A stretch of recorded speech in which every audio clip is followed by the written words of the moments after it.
I've been thinking a lot about suffering lately.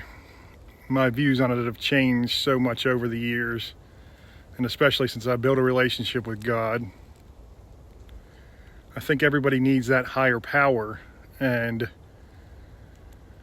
we can have the willpower to get through many of our struggles, but they will just keep getting worse and worse and worse until you believe in that higher power, until you believe in God, until you surrender and let Him take the burden from you.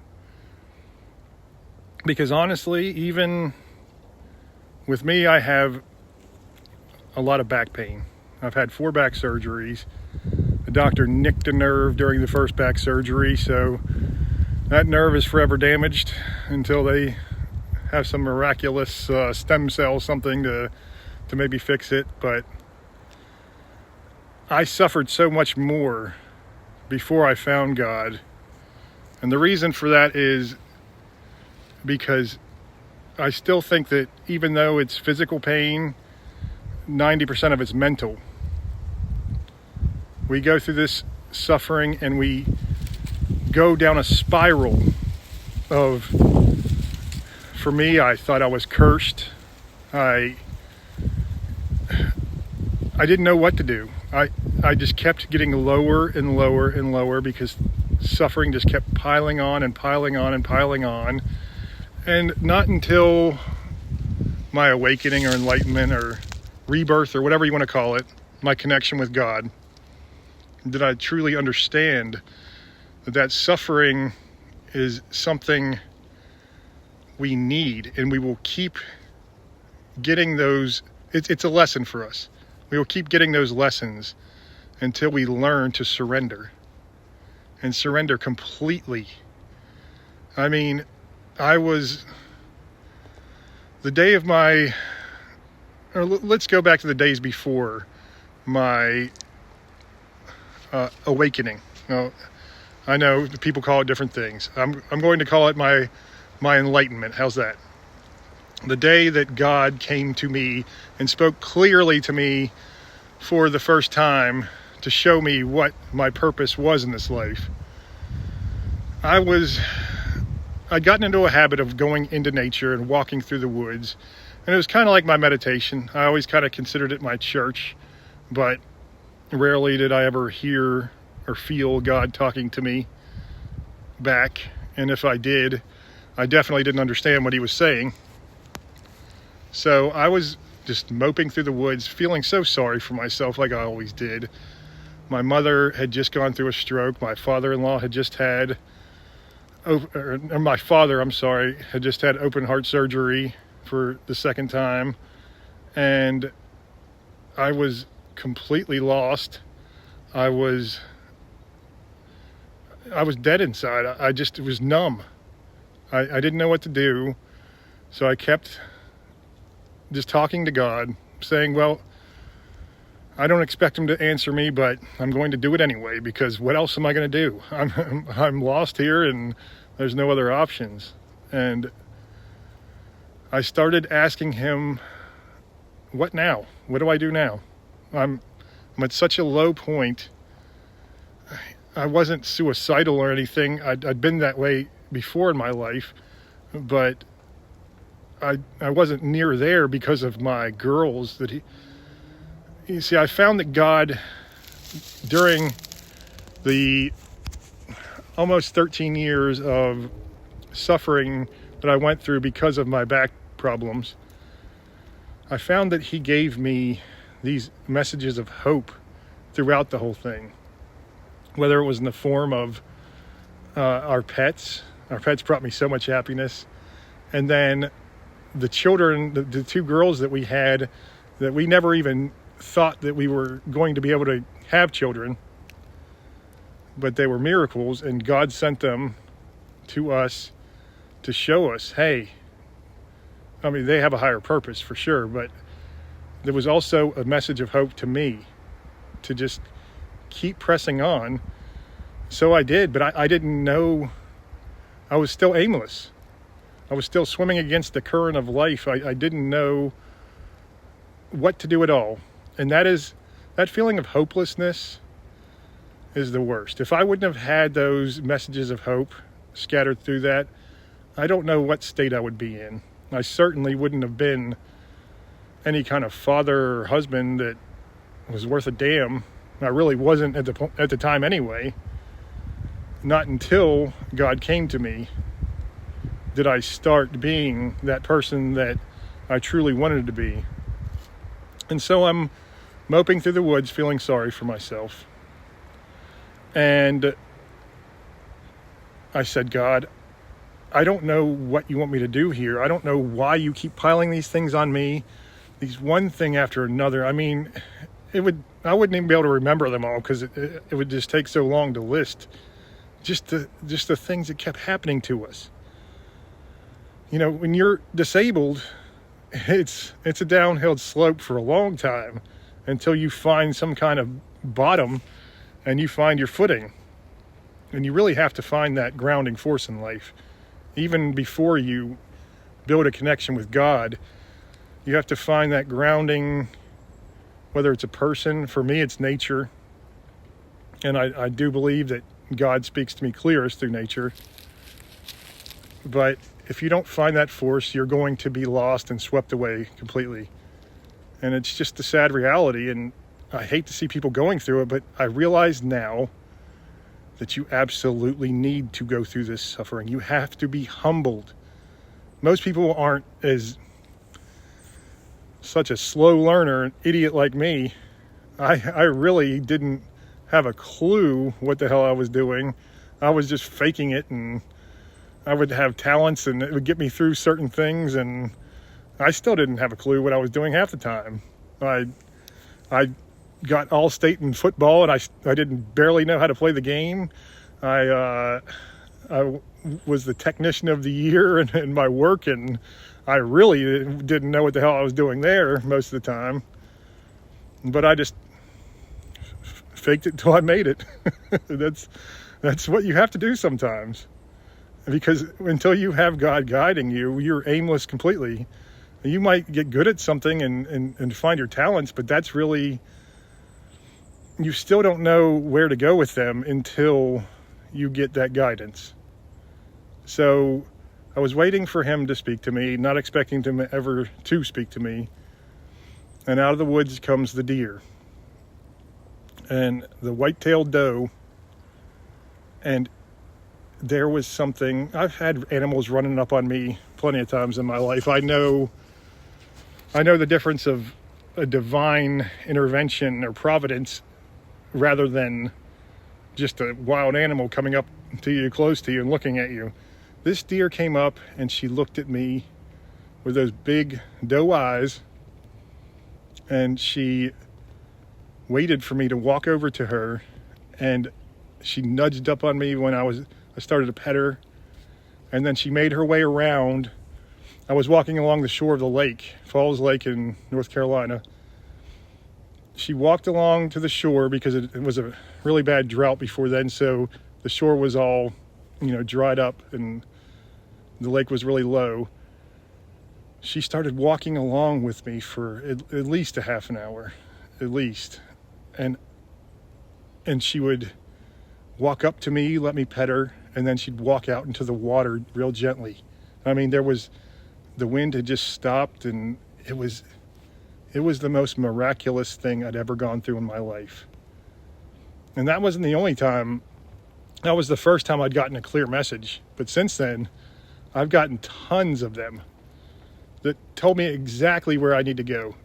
Now, a lot of times you'll see a sign and you won't know exactly what you need to do, but your mind will keep thinking about it. Maybe you'll go research it or something. Maybe you see a cedar tree and you go research them and find their significance in the Bible or the Native Americans or whatever.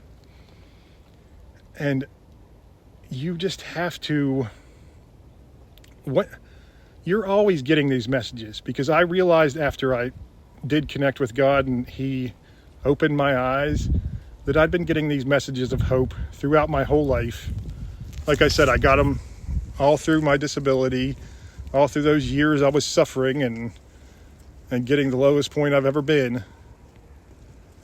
But one thing is, until your eyes are open, you don't see them. But you can train yourself to see them before you really have a firm connection with God. I truly believe.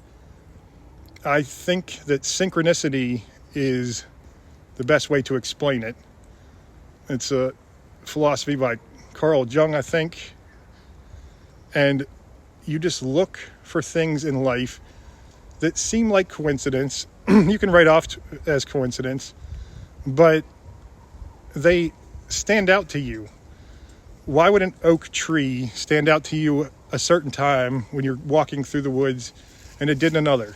Why would an animal come up and make eye contact with you, or even come up and get near you and act like it's a pet or something? These things start happening when your eyes are open, because the animals have that spiritual sense in them. They can sense all kinds of things that we can't, because we've lost our more animalistic instincts. And that's a good and a bad thing, because we need those instincts to connect with nature. But we also need to be above those instincts to move on beyond that point. So everybody kind of has to find their own way of seeking messages from God. But I'm going to tell you just kind of what I do a lot of the times to figure out where God is guiding me or what he's telling me. I will be walking through the woods, and as I said, if I see something that catches my attention, even if it's something for a split second, if my eyes go back to it more than once, I focus on that. I examine it. It might be a rock, it might be a gem, or it might be whatever, an animal, a tree. I go and I kind of think about it, and I let myself ponder it later that day. And if I see multiple things that catch my attention, I think about all those things later when I'm kind of relaxing during the night, and I try to find the meaning within it.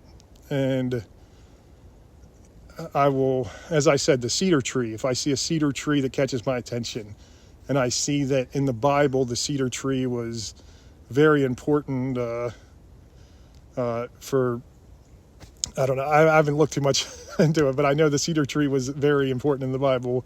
It was some sort of holy tree or something like that.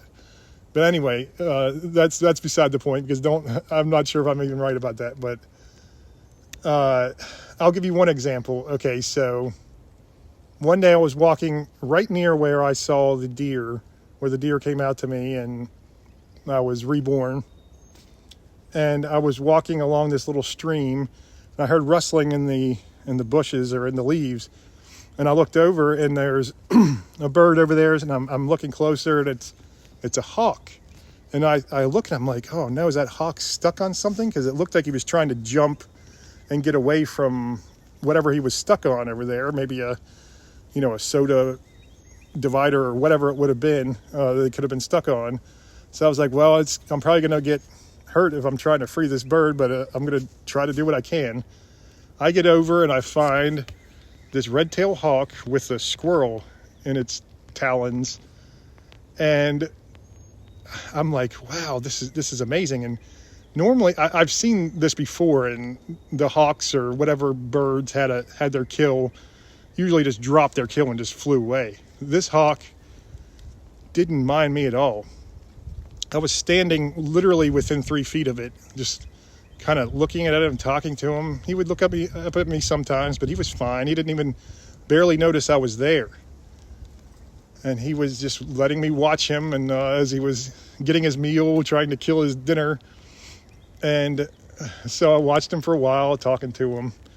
And then I walked down the rest of the trail, and I came back, and I saw something flying over me when I was coming back at about the same place, and I didn't see the hawk there, so I was like, oh, is that the hawk up there? I look up, it's a barred owl, and he's standing there on this branch right above me, just staring at me like, oh, hey. And then I look over, and the hawk is over on the other side. Apparently the two were vying for the squirrel, but the red-tailed hawk was much more important, or much stronger. than the owl, so he won the meal that night. He kept his dinner. So I get home and I start thinking about what is the significance of a red-tailed hawk and the barred owl. And I start looking at how the red-tailed hawk were messengers from the gods in many different religions and mythologies, and the owl was also a symbol of wisdom and spirituality, and they were guiding me that day. They were telling me a message specifically for me, and maybe the message is even bigger than what I found that night when I was researching it.